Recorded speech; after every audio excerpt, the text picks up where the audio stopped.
Berita tentang keajaiban seorang anak laki-laki, Ajubah As-Samiroh, keajaiban Samiroh, yaitu anak laki-laki aneh yang dirasuki setan. Berita ini disebarluaskan ke berbagai penjuru dunia, dan sang hakim pergi ke berbagai penjuru dunia meminta bantuan tukang sihir dan para dukun untuk mengeluarkan setan dari anak laki-laki itu. Menurutnya, setan akan menggoncangkan singgasana atau arsy-Nya Tuhan. Ada yang berpura-pura jadi filosof mencoba menganalogikan kata Samiroh ini. Jadi katanya, imbuhan huruf Ro dan huruf H, dua huruf terakhir dari kata Samiroh, mengisyaratkan suatu negeri, yaitu negeri Sam, tapi bukan Syam. Untuk membedakan lafal Syam yang pakai Y dan Sam yang tidak pakai Y, yang Sam tidak pakai Y itu kita bubuhi dengan ejaan Inggris jadi Sam. Oke, ketika Sam masih kecil, ia tidak banyak bergerak, sehingga saat itu didatangi oleh seorang malaikat yang kemudian mengajarinya berbagai cara menggerakkan kedua kakinya. Anak ini adalah cucu dari Syam sebetulnya. Tapi tidak ada seorang pun yang mempercayai ilustrasi dan prediksi filosof itu. Itu adalah pendapat dia, pendapat filosof yang berpura-pura jadi filosof lah. Betul-betul aneh anak itu sebetulnya. Tidak bisa bergerak, semacam disleksia, tidak mengenal huruf dan lain sebagainya. Oke, anak laki-laki itu punya ayah. Ayahnya mati karena menderita apa yang diistilahkan dengan az-zabhah as-sadriyah al-mutakarrarah. Ini merupakan tekanan batin yang berkelanjutan, kurang lebih istilah kedokterannya semacam itulah. Ayahnya mati lantaran lebih disebabkan oleh watak anaknya yang ganjil dan tampak tidak ada penyebab lain kecuali kondisi anaknya itu. Jadi tekanan batin. Dialah satu-satunya anak yang paling membahayakan hidup orang tuanya dan anak yang paling sedikit, bahkan tidak ada sama sekali manfaatnya. Singkat cerita, tinggallah anak ajaib itu di dalam pengawasan dan pemeliharaan Tuan Hakim. Tentunya di istananya, di rumah si Hakim itu. Setelah berlalu beberapa tahun, yakni ketika usianya mencapai 5 tahun, anak itu mulai bangun, mulai bisa bergerak, mulai bangun dari tidurnya. Yang unik, seraya bergerak dan mencoba berbicara dengan orang-orang sekitar istana megah itu. Meskipun ucapannya terbata-bata dan terputus-putus, kurang lancar lah. Mereka menangkap aib pada kedua matanya. Kedua mata bola matanya itu ada sesuatu yang aneh. Mereka lalu mencoba mengobatinya, akan tetapi para dokter di istana berkesimpulan, dan secara pasti berkesimpulan bahwa penyakit itu tidak akan bisa disembuhkan secara medis, dan bahwa penyakit atau cacat itu tampaknya diciptakan oleh Yang Maha Kuasa. Begitulah diagnosa yang dokter ungkapkan kepada Tuan Hakim. Suatu ketika ada bencana besar yang ditimpakan kepada kaum itu, termasuk kepada Tuan Hakim yang ada di negara itu, yakni karena melakukan sebuah dosa besar, yakni jinah dan aliwat homoseksual seperti di Sodom Gomoroh. Jadi Tuhan berkehendak membuat rencana atas mereka. Kemudian Allah Subhanahu wa Ta'ala memerintahkan Jibril untuk memendam mereka, memendam ke dalam perut bumi seperti dilakukan atas penduduk Sodom dan Gomoroh. Cuma yang tersisa hanyalah seorang anak kecil yang sedang berada di istana Hakim tadi. Dan Jibril pun ditugaskan untuk membawa anak kecil itu ke suatu pulau yang terletak di suatu lautan luas yang disebut Laut Yaman. Laut ini mempunyai peranan penting di masa mendatang. Dan Jibril pun ditugaskan untuk menjenguknya setiap hari, petang, pagi, malam, dan siang. Setelah anak itu diletakkan di pulau yang ditunjukkan oleh Allah, Jibril kembali ke negeri itu dan menjungkir balikan negeri itu, memendamnya ke dalam tanah.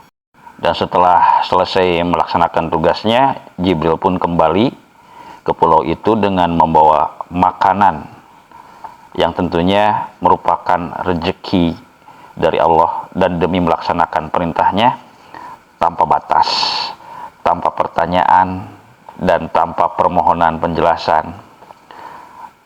Allah sendiri menyayangi anak itu, seraya berfirman kepada Jibril, "Hai Jibril, anak itu adalah hambaku, tapi di akhir zaman ia mengaku sebagai Tuhan yang disembah di muka bumi ini.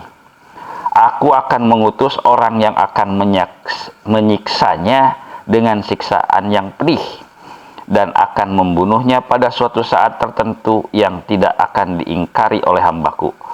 Orang tersebut adalah seorang nabi yang diutus pada suatu masa, dan ia menjadi wali tanpa wahyu pada menjelang akhir zaman." Perlu diketahui, riwayat ini diceritakan dari seorang alim di negeri Yaman yang subur dan makmur. Ia dikenal dengan nama Haidar bin Arif Billah Abdullah bin Salam bin Sar'i. Ia mempunyai banyak manuskrip mengerikan. Menurutnya telah berusia ratusan tahun. Bahkan ada yang mempunyai asal-usul sejak 700 sebelum Masehi. Saking rahasianya manuskrip ini, ia hanya memberitahukannya kepada orang-orang tertentu saja. Ia adalah seorang penduduk Raidah, suatu daerah yang paling banyak didiami oleh orang-orang Yahudi di Yaman. Orang alim ini hidup hampir berusia 110 tahun. Dan ia sendiri tidak mau hidup bercampur di kota-kota modern. Hampir segenap hidupnya dilalui di kemah-kemah dengan hidup yang sangat sederhana sekali.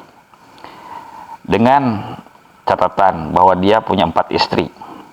Mereka semua jauh lebih muda darinya. Sekitar ada yang 20-30 tahun. Ia masih tampak perkasa.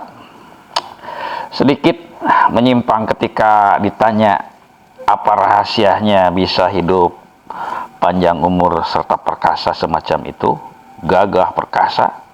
Ia menjawab, ia tidak pernah meninggalkan sholat malam, tidak pernah ketinggalan melakukan salat fajar. Itulah rahasia yang dia ungkapkan. Kita kembali kepada soal anak itu.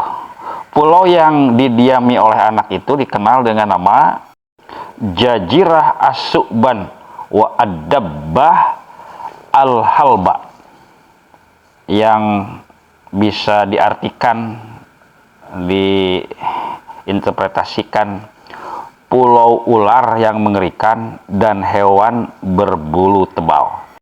Menurut dongeng, bila ada orang yang berkunjung ke pulau itu pasti mati, karena bisa disengat ular yang panjangnya bisa beratus-ratus meter.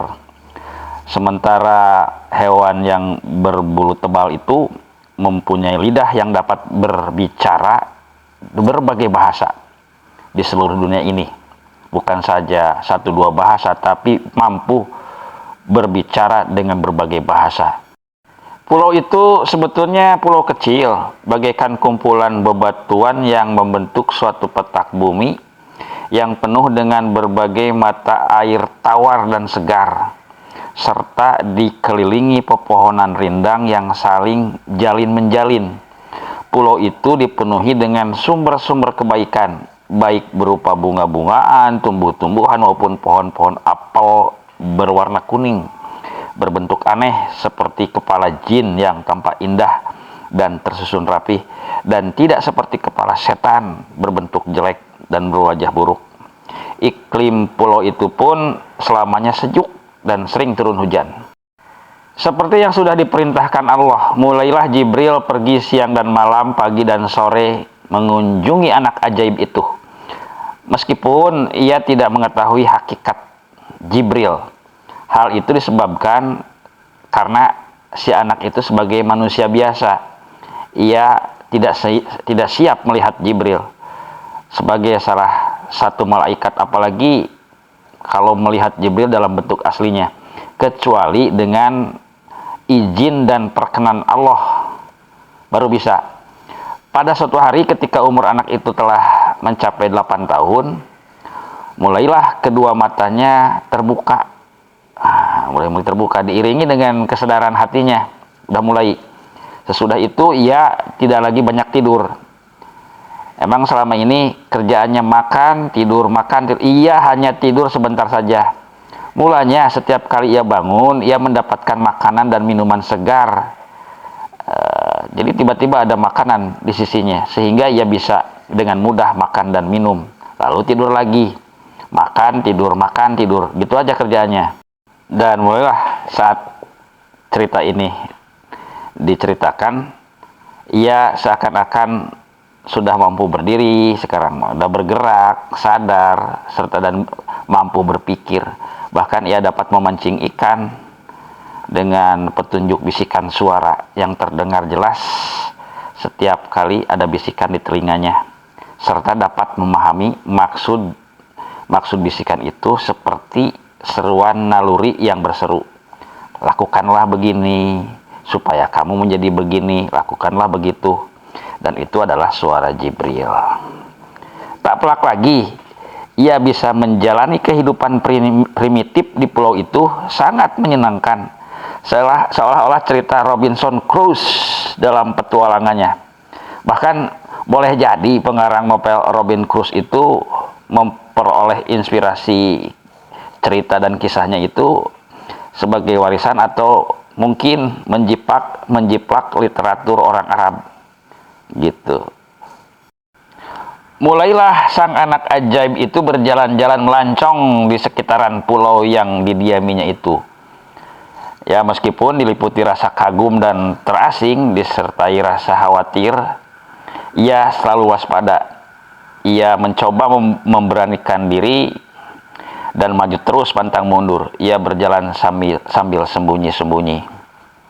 Dan pulau itu sendiri tampaknya hanya dipenuhi dengan berbagai macam burung dan beragam binatang. Rupanya ia merasa bahwa dirinya adalah penguasa saja.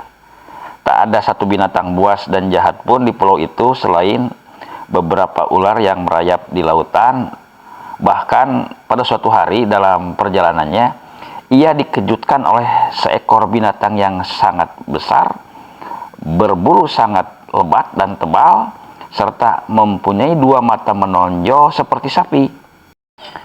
Tiba-tiba binatang itu mengajak berbicara kepadanya, mengajakkan ngobrol dengan bahasa yang dapat dipahaminya. Binatang itu berkata, "Engkau adalah seorang anak yang diselamatkan oleh Allah dari gempa dahsyat ketika bumi dijungkir balikan yang terjadi di negeri Samirah. Engkau dibawa oleh malaikat agung, yakni Jibril. Ia membawamu ke sini, dan ia juga mengurus soal makan dan minummu. Oleh karena itu, janganlah engkau mengkhianati janjimu dengan Allah.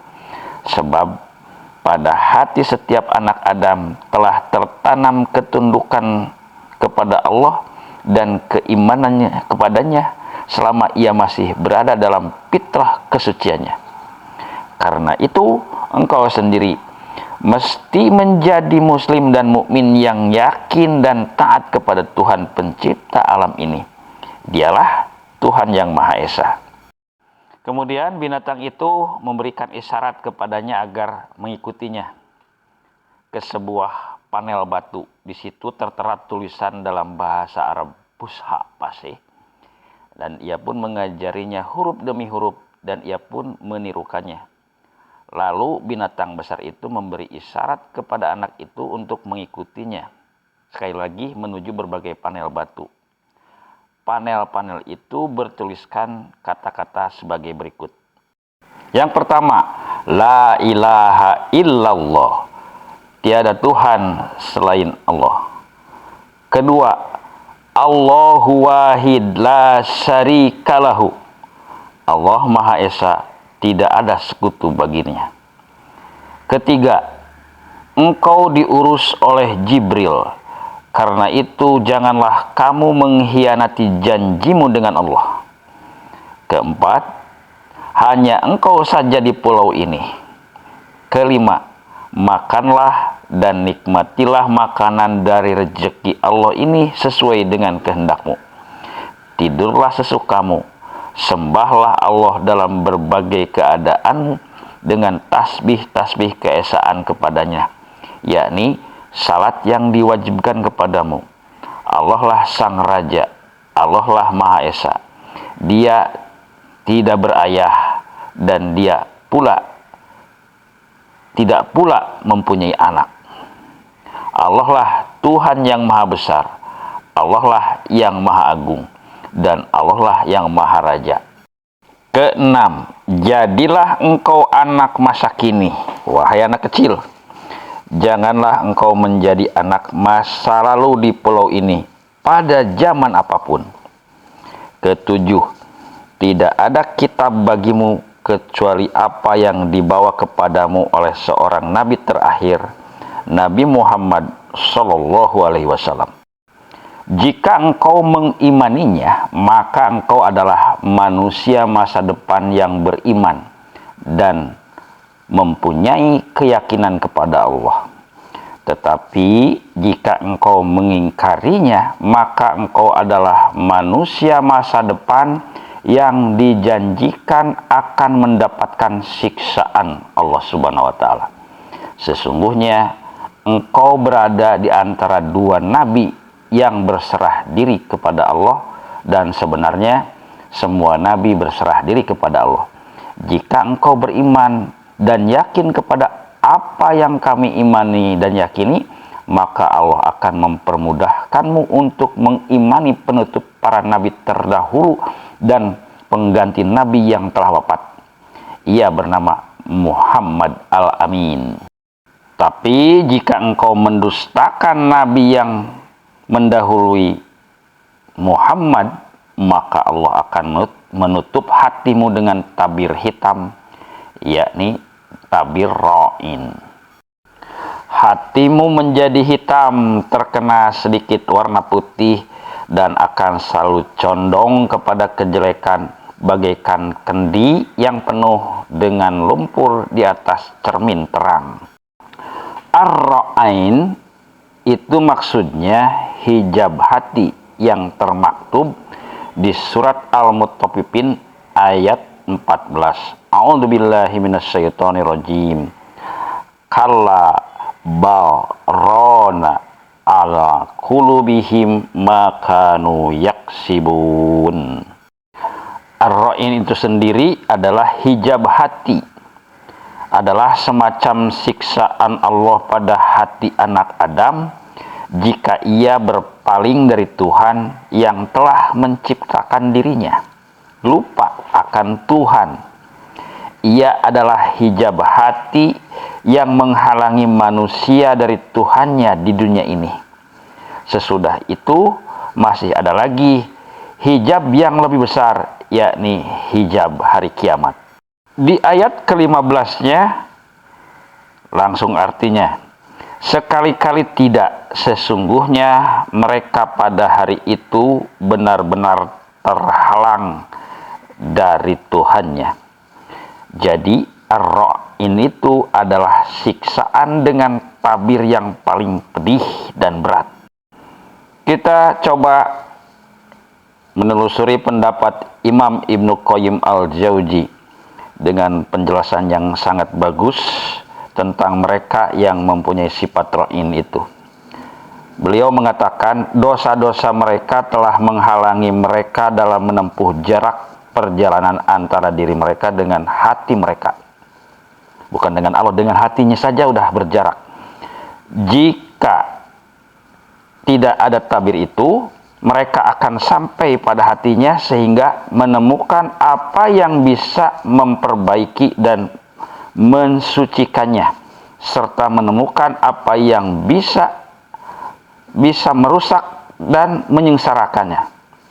Mereka akan dapat menempuh jarak perjalanan antara hati mereka dengan Tuhannya, sehingga hati mereka akan sampai kepadanya dan merasakan keberuntungan disebabkan dengan dekatnya dan mendapat karunia-Nya.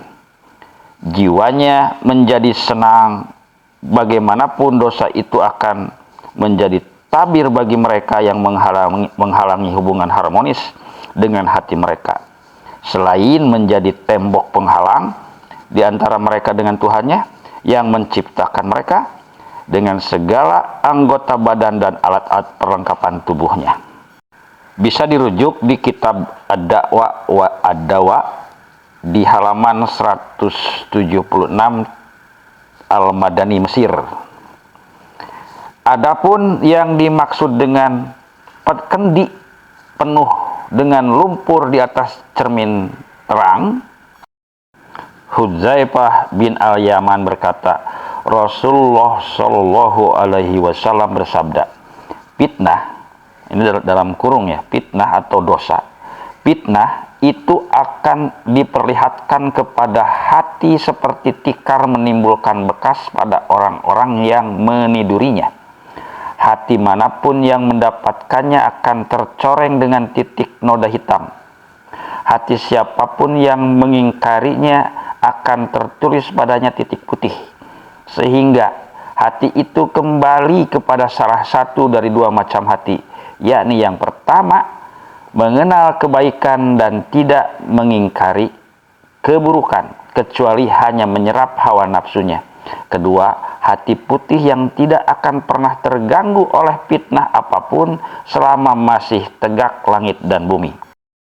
Makna hadis ini ialah bahwa jika fitnah diterima oleh manusia, maka akan ada bekas yang melekat pada hatinya berupa titik noda hitam, sebagaimana serpihan tikar melekat pada kulit orang yang tidur di atasnya. Tetapi tampaknya yang paling jelas adalah bahwa jika fitnah atau dosa itu dilakukan oleh seseorang, maka ia akan masuk ke dalam hati dan memenuhinya. Hal itu tak ubahnya bagaikan kendi yang dipenuhi lumpur.